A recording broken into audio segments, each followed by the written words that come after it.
ሰላም ጤና ይስጥልን ውድ የምልከታ ቲቪ ቤተሰቦቻችን በቅድሚያ ወዳችሁና ፈቅዳችሁ ስለምታዳምጡን እያመሰገንን የዕለቱን ወሬዎች እነግራችኋለን።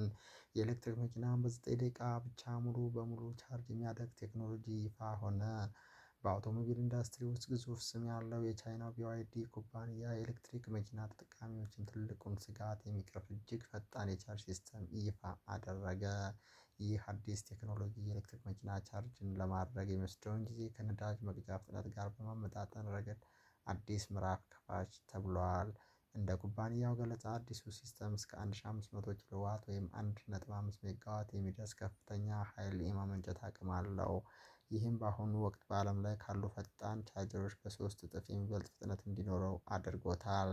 ይህ ቴክኖሎጂ ቢዋይዲ በቅርቡ ካመረተው እና ብሌድ ባትሪ ከተሰኘው ዘመናዊ የባትሪ ቴክኖሎጂ ጋር ተቀናጅቶ የሚሰራ ሲሆን አንድን መኪና ከጥቂት ደቂቃዎች ባነሰ ጊዜ ውስጥ ሙሉ በሙሉ ቻርጅ ማድረግ ይችላል። በተለይም የኤሌክትሪክ ባትሪዎች ብቃት በሚቀንስበት በከፍተኛ ቅዝቃዜ ወቅት እንኳን ቴክኖሎጂው ያለምንም ችግር ፈጣን አገልግሎት እንዲሰጥ ተደርጎ ተቀርጿል።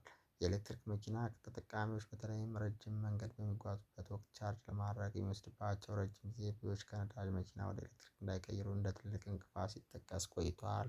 ይህ አዲስ ፈጠራ ግን ቻርጅ ለማድረግ ይቆያል የሚለውን ስጋት ሙሉ በሙሉ እንደሚያስቀረው ታምኖበታል። ቢዋይዲ ይህን እጅግ ፈጣን ቻርጅ ማድረጊያ ጣቢያዎች በቻይና ዋና ዋና አውራ ጎዳናዎችና ከተሞች ውስጥ በሺዎች የሚቆጠሩ ለመገንባት ማቀዱን አስታውቋል።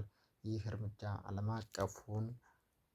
አቀፉን የትራንስፖርት ዘርፍ ወደ ንጹህ ኢነርጂ ለማሸጋገር የሚደረገውን ጥረት በእጅጉ እንደሚያፈጥነው የዘርፉ ተንታኞች ገልጸዋል። ይህ ምልከታ ቲቪ ነው። መልካሙን ሁሉ ተመኘን።